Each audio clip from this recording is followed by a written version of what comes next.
Hey folks, we're here to give you some pointers on making a graph, or as it's called here, a chart in um, Google Sheets, which is kind of like a spreadsheet thing here. Um, okay, so I'm going to zoom in a little bit here. You guys are going to be graphing the information you got, the densities of the golf ball, foam tube, and wooden block. I'm going to use those density spheres from class, the small silver sphere and the large one, to model for you how to do this. Now, some of you might have your data table on paper, some of you have it in a spreadsheet like this. If you have it on a spreadsheet, it's really easy to add a density column here. You may have done that in class already. If you did it on paper, that's fine. Just you can do it in paper, and but then come in here to learn how to do a graph on here. Okay, so first thing I need to do is figure out the density. Here's our small sphere. Remember the masses are about the same, but I've got to put in the volumes ahead of time. So the small sphere, to figure out our density, remember it's mass divided by volume. So how much stuff is in a given space.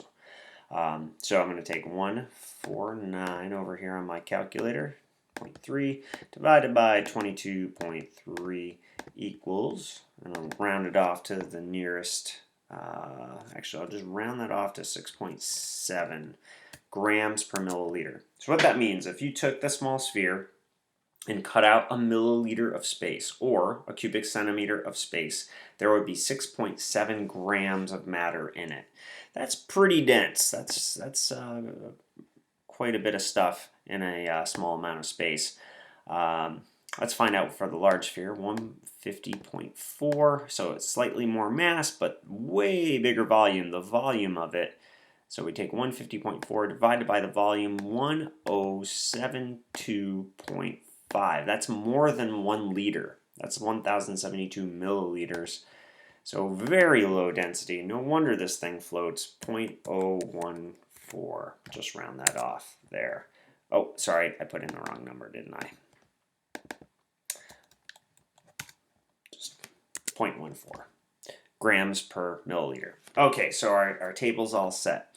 Now, if I were to highlight this whole thing and graph this whole thing, it's going to be a mess. All I want to see is density. We don't want to see mass and volume with it. So I have to kind of isolate the columns that I want to show.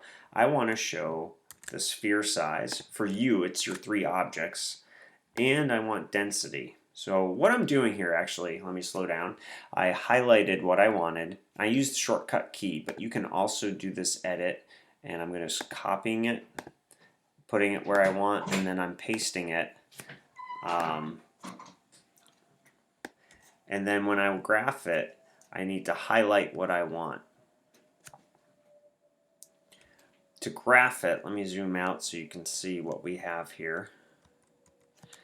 You can do one of two things. You can go to this insert option here and you can find this chart button, or expand my screen a little bit, there's a button right over here. So again, you need to tell the computer what you want.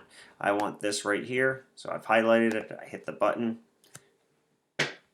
and then it gives you some recommendations. So you have bar graphs going up. This is more appropriate for a bar graph, not a pie graph or a line graph. This side one looks kind of sharp, so I'll go with that. So you can customize it if you want. You can change the title right over here. Title's pretty good actually, density versus sphere size.